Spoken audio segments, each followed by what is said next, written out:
2024 പൊതുതെരഞ്ഞെടുപ്പുമായി ബന്ധപ്പെട്ട് mark Zuckerberg നടത്തിയ വിവാദ പരാമർശത്തിന്റെ പേരിൽ സോഷ്യൽ മീഡിയ കമ്പനിയായ മെറ്റയ്ക്ക് പാർലമെന്ററി സ്റ്റാൻഡിംഗ് കമ്മിറ്റി സമൻസ് അയക്കും. തെറ്റായ വിവരങ്ങൾ പ്രചരിപ്പിച്ചതിന്റെ പേരിലാവും മെറ്റയെ വിളിച്ചു വരുത്തുക എന്ന് വാർത്താവിനിമയവും വിവര സാങ്കേതിക വിദ്യയുമായി ബന്ധപ്പെട്ട പാർലമെന്ററി സമിതി ചെയർമാനും ബിജെപി എംപിയുമായ നിഷികാന്ത് ദുബെ പറഞ്ഞു.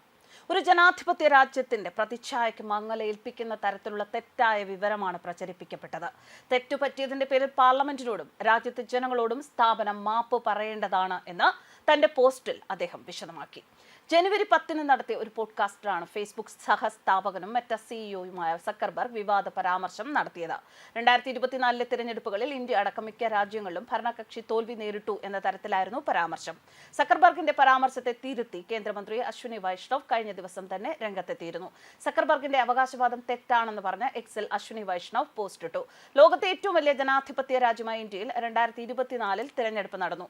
പ്രധാനമന്ത്രി നരേന്ദ്രമോദിയുടെ നേതൃത്വത്തിലുള്ള NDA സർക്കാരിൽ ജനങ്ങൾ ഒരിക്കൽ കൂടി വിശ്വാസം അർപ്പിച്ചു. വൈഷ്ണവ് കുറിച്ചു. കോവിഡിന് ശേഷം നടന്ന തെരഞ്ഞെടുപ്പിൽ ഇന്ത്യയിലടക്കം ഭരണമാറ്റമുണ്ടായി എന്നും ഭരണകക്ഷികൾക്ക് തിരിച്ചടി ഉണ്ടായി എന്നുമായിരുന്നു പരാമർശം. 800 ബില്യൺ ആളുകൾക്ക് സൗജന്യ ഭക്ഷണം, 2.2 ബില്യൺ സൗജന്യ വാക്സിനുകൾ, കോവിഡ് സമയത്ത് ലോകമെമ്പാടുമുള്ള രാജ്യങ്ങൾക്ക് സഹായം, അതിവേഗം വളരുന്ന പ്രധാന സമ്പദ് വ്യവസ്ഥയെ ഇന്ത്യയെ നയിക്കുന്നതുവരെ പ്രധാനമന്ത്രി മോദിയുടെ നിർണായക 3ാം ടേമിലെ വിജയം നല്ല ഭരണത്തിന്റെയും പൊതുജന വിശ്വാസത്തിന്റെയും തെളിവാണ്. മെറ്റ മിസ്റ്റർ സക്കർബർഗിൽ നിന്ന് തന്നെ തെറ്റായ വിവരങ്ങൾ കാണുന്നത് നിരാശാജനകമാണ്. ലോകപ്രശസ്ത പോഡ്കാസ്റ്റ് ആയിട്ടുള്ള ജോ റോഗനും ആയിട്ടാണ് ഫേസ്ബുക്കിന്റെ സ്ഥാപകനും ഉടമസ്ഥനും പോഡ്കാസ്റ്റ് നടത്തിയത്. ഇതിലാണ് ഇന്ത്യക്കെതിരായിട്ടുള്ള ഒരു പരാമർശം വന്നിരിക്കുന്നത്. കഴിഞ്ഞ തെരഞ്ഞെടുപ്പിൽ ഇന്ത്യയിലെ ഭരണകക്ഷി തോറ്റുപോയെന്നും കോവിഡ് കാലത്ത് വേണ്ടത്ര രീതിയിൽ ജനങ്ങളെ സേവിക്കാത്തതാണ് കാരണം ഇത്തരം പരാജയങ്ങൾക്ക് പിന്നിലെന്നും പറഞ്ഞിരുന്നു. ഇതുമായി ബന്ധപ്പെട്ടാണ് ഇപ്പോൾ പാർലമെന്ററി സമിതി നടപടി എടുക്കുന്നത്.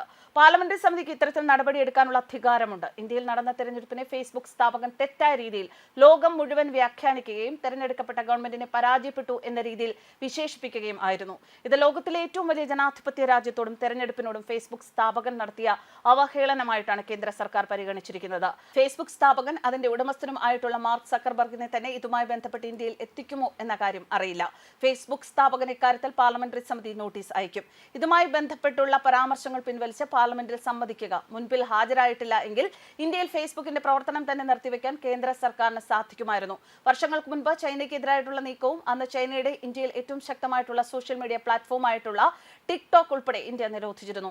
52 ചൈനീസ് ആപ്പുകളാണ് അന്ന് ഇന്ത്യ നിരോധിച്ചത്. ഒരു രാത്രി ഇരുണ്ട് വെളുത്തപ്പോൾ ടിക്ടോക്ക് അടക്കം ഇന്ത്യയിൽ നിന്ന് അപ്രത്യക്ഷമാവുകയായിരുന്നു. എന്നിട്ടും ഇന്ത്യയിലെ ഡിജിറ്റൽ മാർക്കറ്റിംഗ്, സോഷ്യൽ മീഡിയ ഇൻഫ്ലുവൻസിന് ഒന്നും സംഭവിച്ചിട്ടില്ല. കേന്ദ്ര ഗവൺമെന്റിന്റെ ഫേസ്ബുക്കിനെതിരായിട്ടുള്ള നീക്കം രാജ്യവ്യാപകമായി മാത്രമല്ല ലോക ശ്രദ്ധയും നേടിയിരിക്കുകയാണ്. 2024 ലോകമെമ്പാടും ഒരു വലിയ തിരഞ്ഞെടുപ്പ് വർഷമായിരുന്നു. ഇന്ത്യ പോലെ ഈ രാജ്യങ്ങളെല്ലാം തിരഞ്ഞെടുപ്പ് ഉണ്ടായിരുന്നു. അധികാരികൾ അടിസ്ഥാനപരമായി തോറ്റു.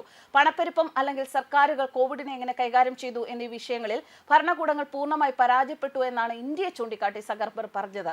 തുടർന്നാണ് മന്ത്രി അശ്വിനി വൈഷ്ണവ് സക്കർബർഗിനെ ഫോണിൽ വിളിച്ച് അതൃപ്തി രേഖപ്പെടുത്തിയത്. കൂടാതെ സക്കർബർഗിന്റെ പ്രസ്താവനയുടെ വസ്തുതാപരമായ കൃത്യതയില്ലായ്മ ഉയർത്തിക്കാട്ടി വൈഷ്ണവ് എക്സിൽ പോസ്റ്റ് പങ്കിട്ടു. ലോകത്തിലെ ഏറ്റവും വലിയ ജനാധിപത്യ രാജ്യമെന്ന നിലയിൽ 640 ദശലക്ഷത്തിലധികം വോട്ടർമാരുമായാണ് ഇന്ത്യയിലെ തെരഞ്ഞെടുപ്പിൽ പങ്കാളികളായത്. ഇന്ത്യയിലെ ജനങ്ങൾ പ്രധാനമന്ത്രി നരേന്ദ്രമോദിയുടെ നേതൃത്വത്തിലുള്ള NDAയിൽ തങ്ങളുടെ വിശ്വാസം അർപ്പിച്ചു. കോവിഡ് സമയത്ത് 800 ദശലക്ഷം ആളുകൾക്ക് സൗജന്യ ഭക്ഷണം, 2.2 ബില്യൺ സൗജന്യ വാക്സിനുകൾ എന്നിവ വിതരണം ചെയ്തു. അതിവേഗം വളരുന്ന പ്രധാന സമ്പദ് വ്യവസ്ഥയെ ഇന്ത്യയെ നയിക്കാൻ പ്രധാനമന്ത്രി മോദിക്ക് കഴിഞ്ഞു. 3ാം ടേമിലെ വിജയം നല്ല ഭരണത്തിന്റെയും പൊതുജന വിശ്വാസത്തിന്റെയും തെളിവാണ് എന്ന് തന്നെയാണ് വൈഷ്ണവ് എക്സിൽ എഴുതിയത്. എന്തായാലും സക്കർബർഗ് ഇത്തരത്തിൽ തെറ്റായ വിവരങ്ങൾ നൽകിയത് നിരാശാജനകമാണ്. അതേസമയം മെറ്റയിലെ ഫാക്ട് ചെക്ക് എടുത്തുമാറ്റുകയാണ് എന്ന് സക്കർബർഗ് പറഞ്ഞു. സോഷ്യൽ മീഡിയയിലൂടെ അടിസ്ഥാനമില്ലാത്തതും തെറ്റായതുമായ വിവരങ്ങൾ പങ്കുവയ്ക്കപ്പെടുന്നത് വർദ്ധിച്ചതോടെയാണ് ഫാക്ട് ചെക്ക് എന്നൊരു സംവിധാനം ഫേസ്ബുക്ക് അടക്കമുള്ള സാമൂഹ്യ മാധ്യമങ്ങളിൽ വരുന്നത്. ഫാക്ട് ചെക്കേഴ്സിന് പകരം ഇനി കമ്മ്യൂണിറ്റി നോട്ട്സ് ആയിരിക്കും ഉണ്ടായിരിക്കുക. ഇക്കാര്യത്തിൽ ഇലോൺ മസ്കിന്റെ എക്സിനെയാണ് മാതൃകയാക്കാൻ പോകുന്നത് എന്നും സക്കർബർഗ് പറയുന്നു. 2016 ട്രംപ് അമേരിക്കയിൽ അധികാരത്തിലേറിയ കാലത്ത് തെറ്റായ വിവരങ്ങളുടെ പ്രചാരണം ജനാധിപത്യത്തെ എത്രത്തോളം മോശമായി ബാധിക്കും എന്ന തരത്തിൽ ചർച്ചകൾ ഉണ്ടായിരുന്നു. എന്നാൽ ഓസ്ട്രേലിയയും ബ്രസീലും പോലുള്ള രാജ്യങ്ങൾ ഇതിനെ എതിർക്കുകയും ജനാധിപത്യത്തിന് ഭീഷണിയാണ് എന്ന് വ്യക്തമാക്കുകയും ചെയ്തു. ന്യൂസ് ഡെസ്ക് കർമ്മ.